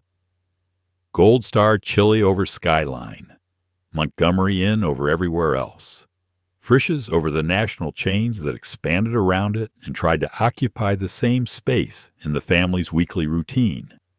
These preferences were not negotiated. They were inherited, passed from parents to children across the table at the Frisch's on the way home from somewhere, and reinforced with every visit until they became indistinguishable from identity. The big boy statue at the entrance was a piece of American commercial iconography that had been carefully maintained across decades of cultural change. The round-cheeked boy in his checked overalls holding the double-decker burger aloft with an expression of uncomplicated happiness that the 1950s had produced and that subsequent decades had not entirely managed to replace with something better. Children regarded the statue with the seriousness that children bring to large outdoor figures, touching it on the way in and again on the way out as though it were part of the ritual of the visit, rather than simply a piece of fiberglass. The double-decker burger was the product around which everything else organized itself. 2 thin patties with a middle bun and the particular combination of toppings that the big boy format specified. And it was the kind of burger that you ate in a specific way that you developed over multiple visits and then never varied. Some people took it apart and reassembled it. Some people ate it in a sequence of bites that moved around the circumference. The point was that you had a method, and the method was yours. And it had been yours since the first time someone put the burger in front of you and you figured out how to approach it. The tartar sauce was the Cincinnati detail, applied generously to the fish sandwich that was among the most popular items on the Frisch's menu, a heritage of the Ohio River Valley's Catholic communities and their Friday fish traditions. The sauce was made to a recipe that the company maintained with proprietary care and that regulars could identify by taste alone. A slightly sweet and slightly tangy preparation that was specific enough to be unmistakable and consistent enough to be expected. When it was right, which it reliably was, it was exactly right. Frisch's continues to operate in the Cincinnati region, though in reduced numbers from its peak decades, and the tartar sauce recipe endures. But the version of Cincinnati family life that made the Sunday morning breakfast buffet a genuine occasion, that filled the parking lot on a weekend with families in their good church clothes settling into booths for a meal that nobody had to cook and nobody had to clean up after, that particular Sunday belongs to a chapter of Midwestern life that is not entirely present anymore. Frisch's served it faithfully for as long as it lasted, which is what the best local institutions do.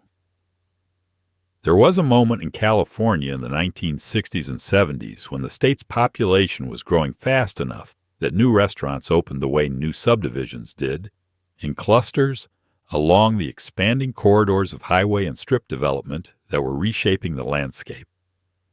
Lyons was a California chain that appeared in this moment and served the communities forming around it, with a menu that covered all the expected ground, and a room that was clean and well lit and reliably the same from one location to the next. That sameness was not a failing. It was a form of trust. When you pulled off a highway, you did not know in a town you had never been in and walked into a Lyons.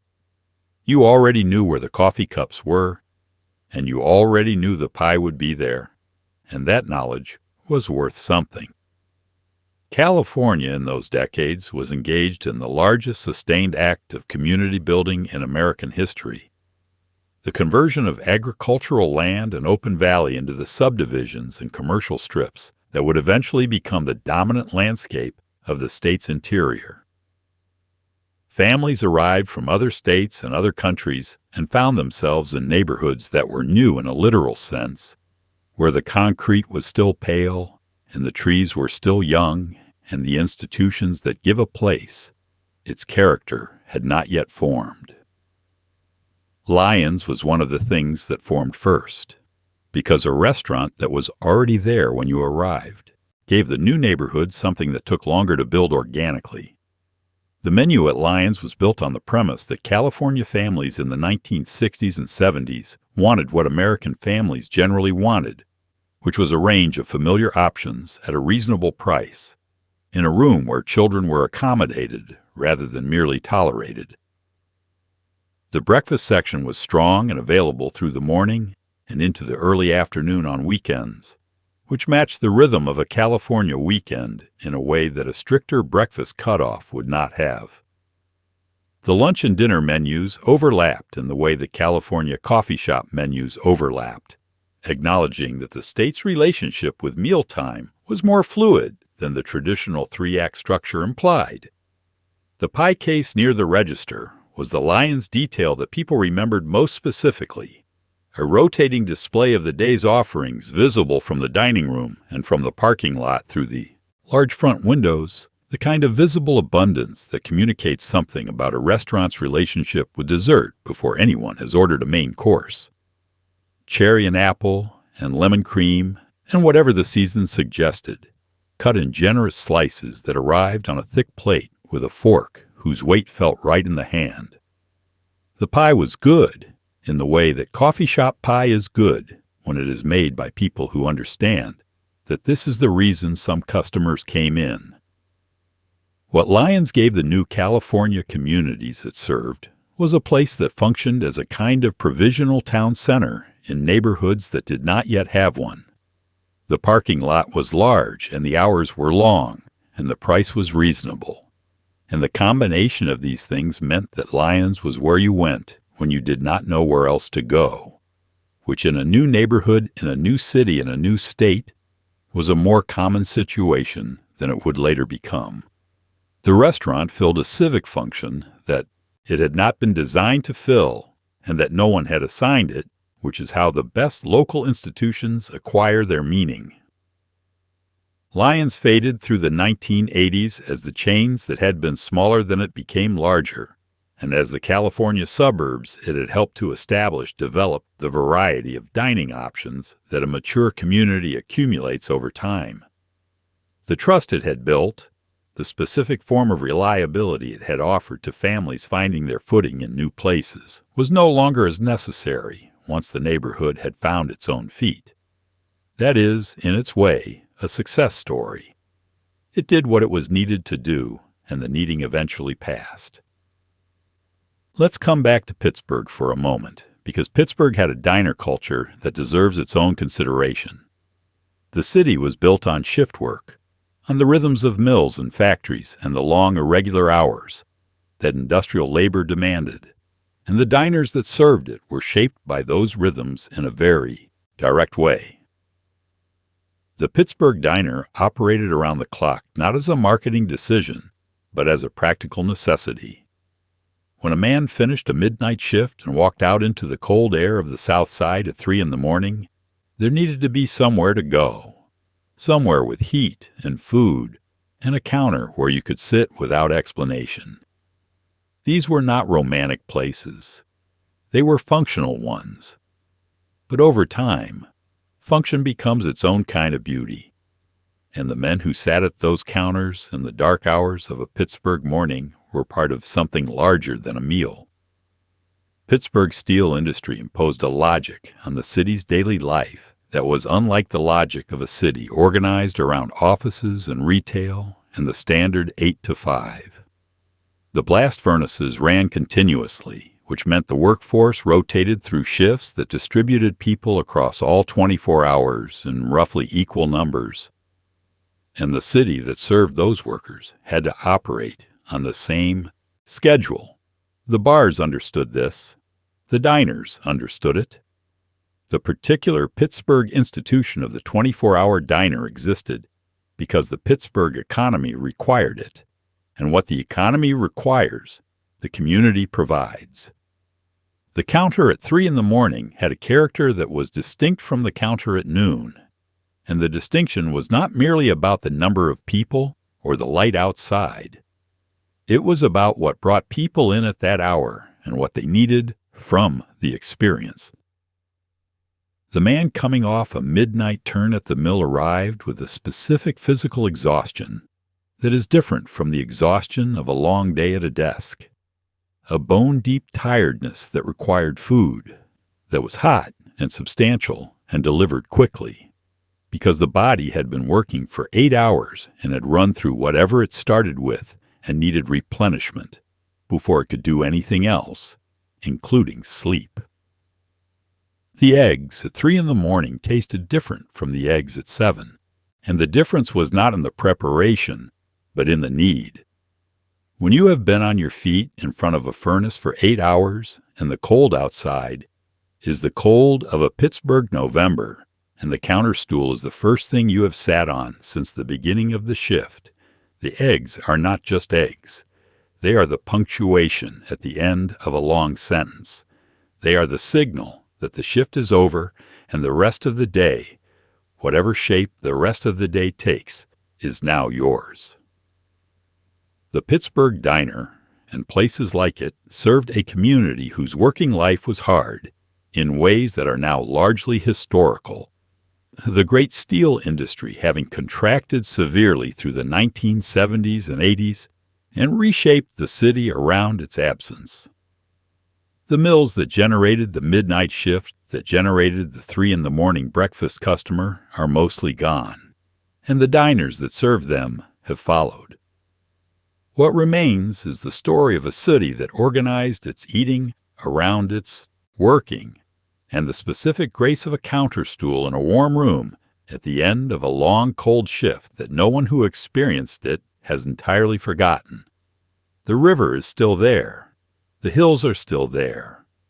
But the particular Pittsburgh that needed a diner at 3 a.m. is not what it was, and the diners that served it carried that need with them when they went. And now we come to the one that, in some ways, is the most American story of all: the rise and the long, slow disappearance of Howard Johnson's. At its peak in the 1960s, Howard Johnson's operated more restaurants in the United States than McDonald's and Burger King and Kentucky Fried Chicken combined. The orange roofs were visible from the highway in every state. The 28 flavors of ice cream were a genuine cultural event. The fried clams were legendary in New England. The kids' menus, the highway locations, the roadside familiarity of seeing that orange and turquoise against the sky meant that for millions of American families, Howard Johnson's was not a restaurant so much as a constant, a fixed point in the landscape, a travel in childhood and summer, and the wide-open American road. And then the interstates shifted, and the fast food chains expanded, and the Howard Johnson's restaurants went dark, one by one, until there was almost nothing left. The orange roof was the most recognizable piece of commercial architecture in mid-century America, and that recognition was not accidental. Howard Johnson had understood before most of his competitors that the American traveler needed to be able to identify a place from the highway before making the decision to exit, and that the highway moved fast enough that recognition had to be immediate and unambiguous. The orange roof accomplished this. It was visible from a distance, distinctive against the sky, regardless of the season, and associated through decades of repetition with a specific set of promises that the traveler already knew before the car slowed down. Clean, consistent, safe, familiar. These were not small promises to a family on a long drive in the 1960s. The 28 flavors were the marketing genius of the chain presented in its most direct form, a number large enough to suggest abundance and specific enough to be remembered.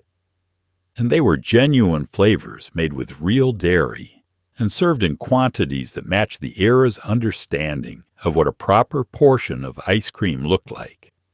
The flavors rotated with the seasons to a degree, and the regional variations were real. But the core was the core everywhere, and a child who had eaten a particular flavor in one state could find it again in the next state 2 days later, and that continuity was a form of comfort that the road otherwise did not offer. The fried clams were the regional specialty that became a national signature. The New England seafood tradition translated into a format suitable for the highway traveler who might never have been to New England and might never go. They were breaded and fried and served in a paper boat with tartar sauce, and they were not precisely what you would find at a clam shack on the Cape. But they were close enough to be a genuine experience of the thing they represented, and for a child in Ohio or Georgia or Kansas encountering clams for the first time, they were the beginning of a relationship with a food and a region that sometimes lasted a lifetime. What happened to Howard Johnson's was the story of the American road itself in compressed form. The interstate highway system that had made the orange roof omnipresent also eventually concentrated travel in ways that made individual exits more competitive and the specific locations that Howard Johnson's had built its empire around less strategically essential. The fast food chains that expanded through the 70s offered speed and price points that the sit-down Howard Johnson's model could not match. The motor lodges that were attached to many of the restaurants carried their own challenges as the hospitality industry changed around them. The last full-service Howard Johnson's restaurant in the country closed without ceremony, and the orange roofs that remained became motor lodges without the restaurants they had been built to serve. The turquoise and orange that had meant something specific to 3 generations of American travelers became simply a color combination on an old sign that fewer people recognized with each passing year. There was a Tuesday afternoon somewhere on the American highway in the summer of 1968 when a family pulled off the road and into the Howard Johnson's parking lot, and the father turned off the engine, and the children piled out, and the mother straightened herself in the side mirror, and they all walked through the door into the orange and turquoise room and ordered ice cream and fried clams and coffee and sat in a booth while the highway moved past the window, and the afternoon continued. Nobody recorded it. Nobody needed to. It was just lunch. It was exactly enough. And somewhere down the road from that booth, the next orange roof was already visible in the distance, waiting. It is a weekday morning in Boston in 1971, and the city is already moving. The commuters on the subway and the delivery trucks on the narrow streets and the particular compressed energy of a northeastern city that does not ease into its days, the way some places do. Bickford's was there for all of it. The chain operated across New England and into the mid-Atlantic states for decades, anchoring urban neighborhoods and suburban strips with a format that was part coffee shop and part full-service restaurant and entirely suited to the northeastern temperament, which is to say it was efficient without being cold and familiar without being sentimental. You sat down, and the coffee arrived before you asked, and the menu was already in your hand, and the whole transaction had a momentum to it that matched the momentum of the city outside. Bickford's understood the northeastern customer in the specific way that a regional chain acquires understanding over time, not through market research, but through the accumulated experience of serving the same communities across many years. The northeastern customer wanted good coffee and wanted it fast, and wanted the server to read the room correctly, which meant reading when conversation was welcome and when it was not, when the table needed more time and when it was ready, when the refill was wanted before it was requested. Bickford's staff, at the best locations in the best years, possessed this intelligence in abundance. The menu ran to the kind of food that northeastern mornings and afternoons required, eggs prepared correctly and in every reasonable configuration, sandwiches built on real bread with real fillings, soups that were made from scratch in the kitchen, and that tasted like it. The clam chowder at the New England locations was not an afterthought. It was a serious thing, thick and properly seasoned, served in a bowl that was wide enough to cool quickly and deep enough to constitute a meal if you paired it with the bread that arrived alongside it. New England has opinions about clam chowder, and Bickford's held its own in that conversation. The locations in Boston's older neighborhoods served communities that had been eating at Bickford's for so long that the restaurant had become part of their personal history, in the way that only places visited across the span of a life can become. You had been there as a child with your parents, and later as a teenager with friends, and later still as an adult alone, or with someone you were getting to know, and each visit carried the memory of the previous ones, the way a place carries the memory of everyone who has passed through it. The booth was the same booth. The light through the window was the same light. The coffee was the same. Coffee. That sameness was not a limitation. It was the whole point. Bickford's declined through the 1980s as the casual dining chains expanded and as the urban neighborhoods the restaurants served continued to change around them. The particular northeastern working-class community that had sustained the chain through its best decades was itself in transition, and a restaurant built to serve a specific population feels that transition before the population itself fully acknowledges it. The locations closed gradually, some replaced by other restaurants and some by other things entirely. What Bickford's gave the Northeast for those decades was a reliable presence in the daily life of communities that needed reliable presences. Not glamorous, not aspirational, simply there, every morning, with the coffee already made and the menu already familiar and the server already moving toward your table before you had fully settled into your seat. In a city that moved as fast as Boston, that kind of readiness was its own form of grace. There is a particular Sunday morning quality that exists in the Midwest that does not exist quite the same way anywhere else in the country.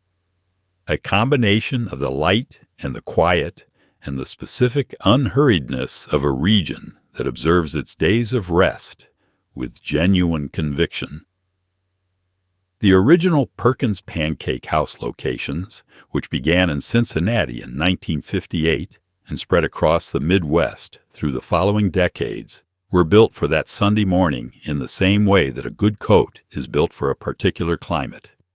The pancakes were the foundation, thick and properly golden on the outside and soft through the middle, served in stacks of 3 with butter that began melting on contact and syrup that came in a small pitcher on the side.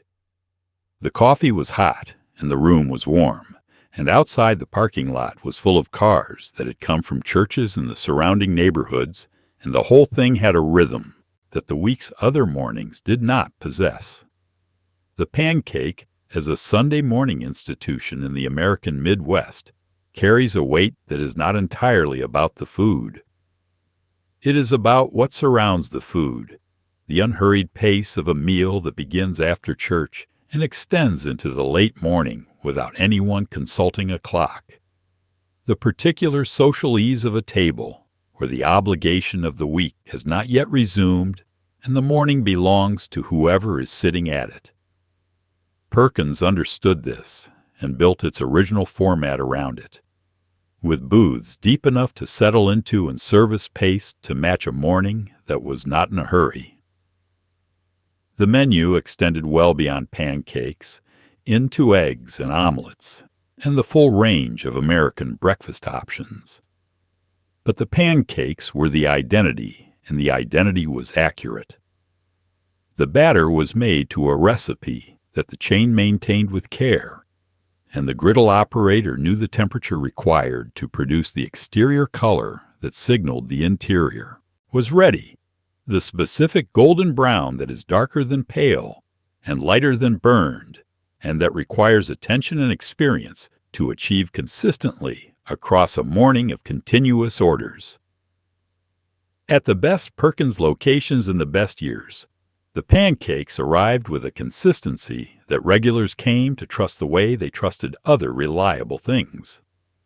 The Midwest towns that the early Perkins locations served were towns that understood Sunday breakfast as a social institution in addition to a culinary one.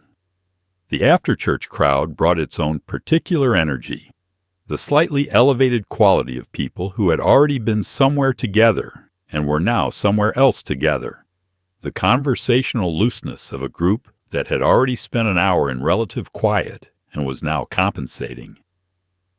The Perkins dining room on a Sunday at 11:30 was a room full of that energy, multiplied across tables, and the servers moved through it with the skill of people managing a contained and productive chaos.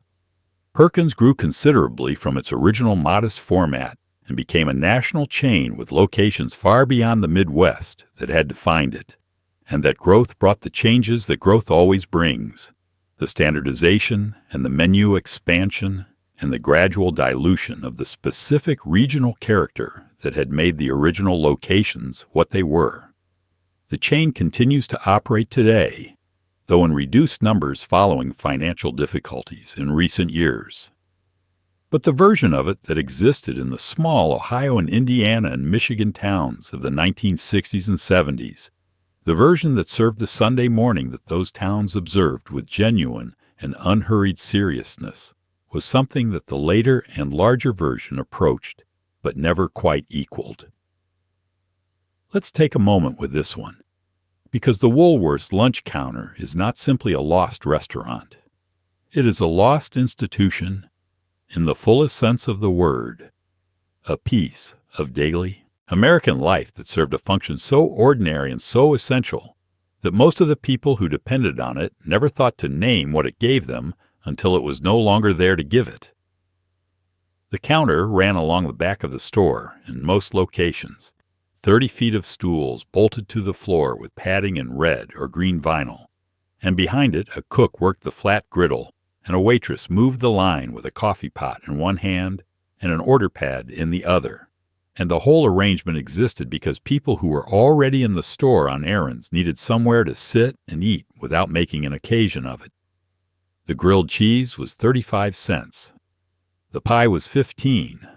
The coffee was a dime. You sat down, and within 30 seconds someone had set a glass of water in front of you and asked what you would like. Woolworths, at its peak, had more than 2,000 stores across the country, and the majority of those stores had a lunch counter in the back, which meant that the lunch counter was one of the most widely distributed food service institutions in the history of the United States. Not a separate destination, not a restaurant you planned to visit, simply a counter at the back of a store you were already in, ready when you needed it, requiring nothing from you beyond the price of a meal. The democratic character of the lunch counter was part of what made it significant. Businessmen sat next to factory workers. Mothers with toddlers sat next to older men eating alone. The counter did not differentiate between them. The same stools, the same menu, the same prices, the same service. You arrived and you were accommodated. This was not a political statement. It was just how the counter worked. And when it was denied to some of the people who tried to sit down at it, in the segregated South where black customers were turned away from counters that served white customers, the denial was experienced as exactly what it was, the withholding of something ordinary that everyone deserved. The Greensboro sit-in of 1960, when 4 black college students sat down at the Woolworths counter in North Carolina and asked to be served and were refused and stayed in their seats, made visible what the lunch counter had always represented, which was a particular kind of ordinary dignity available to anyone with the price of a grilled cheese. The sit-ins that spread from Greensboro across dozens of cities in the following weeks used the lunch counter as the site of their protest, because the lunch counter was the most direct expression of the daily civic life from which black Americans were being excluded. By that July, the Greensboro counter was desegregated. The lunch counter had become something larger than lunch. Woolworths closed its remaining United States stores in 1997, and the lunch counters had mostly been gone for years before that. Casualties of the suburban shift and the fast food expansion and the economics of a staffed counter that could not survive the labor costs of the decades following its peak. What they left behind was a specific kind of daily public space that none of their replacements have quite managed to fill, a place where the pace of the meal matched the pace of the day, and where the person next to you was simply the person next to you, sharing a counter without performance or obligation, briefly part of something without having to join anything. That particular kind of company is harder to find now. It is the kind of loss that arrives so gradually you do not notice it happening until it is already complete. The summer night in the South has a texture to it that other regions do not produce, something thick and warm and slightly fragrant, with whatever is blooming nearby. And the starlight and the dozens of drive-in diners that operated under similar names across the southern states in the 1960s and 70s existed in perfect relationship with that night. You pulled in off the highway with the windows already down, because they had been down since you left the house, and the car hop appeared at the window with a menu card and a pencil before the engine was fully quiet, and the order went in and the wait began. And the wait was not a problem, because the night was warm, and the radio was playing, and there was nowhere else you needed to be. The drive-in the South occupied a specific social role that was part of the car culture the region had developed and part of the specific ways that Southern communities gathered in the evening hours. The front porch had always been the Southern institution of the warm evening, the place where families and neighbors intersected without formality. And the drive-in extended that porch logic to the automobile, creating a mobile gathering space that could accommodate the dispersed geography of the growing southern suburb. You drove to it rather than walking to it. But once you arrived, the principle was the same: warmth and ease, and the presence of other people without the obligation of sustained social performance. The food at the Starlight and its equivalents was the food of its region, which meant that alongside the burgers and the shakes there were things that reflected the Southern kitchen: pimento cheese on a sandwich, hush puppies alongside the fried fish, sweet tea that was genuinely sweet in the Southern manner and served in a tall cup with ice that was already melting in the heat. These were not exotic items. They were simply what the local kitchen produced, and a drive-in that served them was a drive-in that knew where it was and who it was serving. The car hop was a figure of the Southern drive-in summer in a way that the Northern equivalents did not quite replicate. In the South, the car hop culture persisted later into the century than elsewhere, partly because the climate made the car window a comfortable interface for a longer portion of the year, and partly because the social structure of the small Southern town made the car hop position a visible and recognized part of the summer economy in a way that supported its continuation. Teenagers worked the lots in the summers, and the summers became the summers they worked the lot. Referenced years later as a specific season of their lives with a specificity that more generic teenage employment did not produce. The Starlight and its sister establishments faded through the late 70s and into the 80s as the fast food drive-through window offered a more efficient version of the car-based food service that the drive-in had pioneered. The drive-through did not require car hops or tray hooks or a parking lot large enough to accommodate families who intended to stay. It required a lane and a window and a speaker, and it served the car in motion rather than the car at rest. And the car in motion was what the later era preferred. What was lost in that exchange was the part where you stayed. The parking lot full of cars on a warm southern evening with the radio coming from several directions at once and the tray balanced on the window and the night still ahead of you.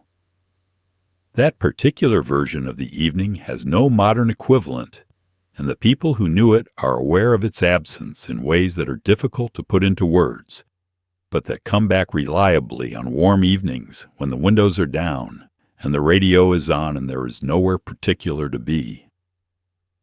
It is late now. The highway outside is quieter than it was an hour ago.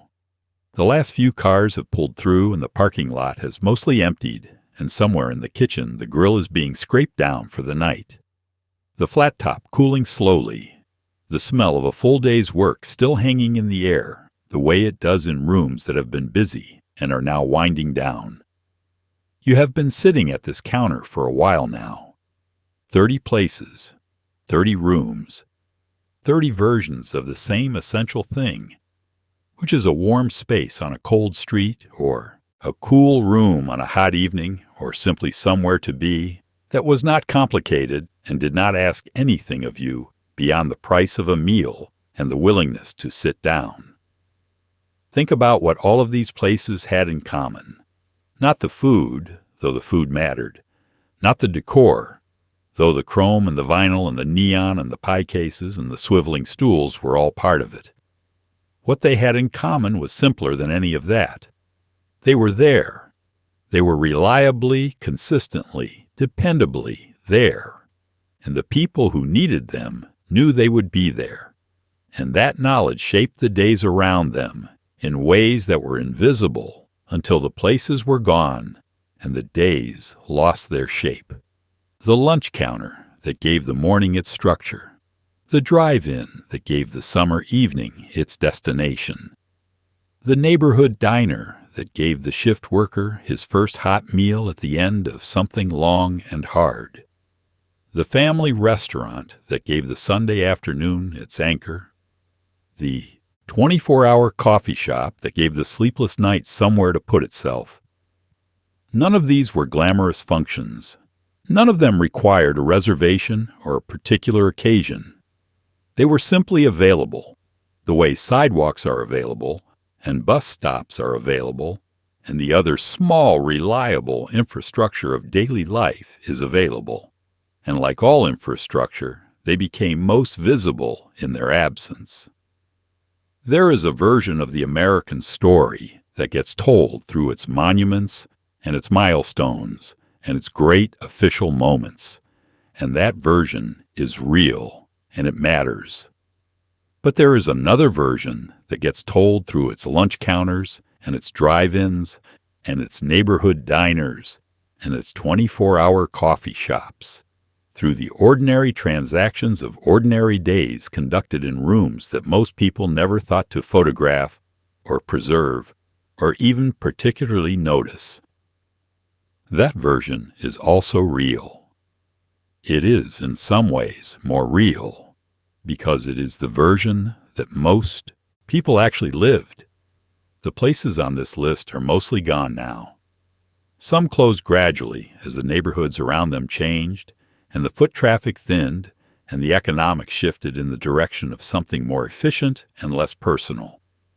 Some were simply in the path of something larger, a highway expansion, or a development project, or the slow inland migration of a population that had organized its daily life around a downtown that was no longer downtown in the way it used to be. Some outlasted everything that should have ended them and are still there, still serving, still making the coffee and heating the grill every morning. Stubborn survivors of a world that changed around them while they stayed the same. If you are watching this from a town that still has something like one of these places, you already know what it is. You have probably been there recently, and you will probably go back. And when you go back, you will sit in the same booth or on the same stool and order the same thing or close to it. And the coffee will come in the same mug, and the plate will arrive without ceremony, and the whole experience will be so familiar that you will not think to call it anything. You will just call it going there. And if you are watching this from a town where the last place like this closed years ago and was replaced by something that has a drive-through window and a number above the door instead of a name, you know that feeling too. The particular absence of a room that was part of your daily life and then was not. The drive past the space where it used to be. The moment of noticing the building that replaced it, and then the moment of not noticing any more. Because the mind eventually stops reaching for what is no longer there, and that stopping is its own quiet form of loss. What we have been doing tonight is reaching back, holding the door open for a few more minutes. Sitting at the counter one more time, in a room that smelled like coffee and toast and something frying on the flat top behind the counter, while the day moved past the window and the stool swiveled slightly under you and the person next to you was simply the person next to you, sharing the counter for a few minutes before going back out into the world. It was enough. For a long time, and across a great many American mornings and afternoons and late nights, it was exactly enough. If this meant something to you tonight, leave a comment below and tell me where you are watching from and whether there is still a place like this in your town. I read every single one, and I am always glad to know who is out there in the dark with a cup of coffee and a little time for this kind of remembering. Like the video if you enjoyed it. Subscribe if you want to keep coming back. And take care of yourselves out there. The grill is cold now, The sign has been switched off, but somewhere down the road, at the next place along the highway, the light is still on. It always is.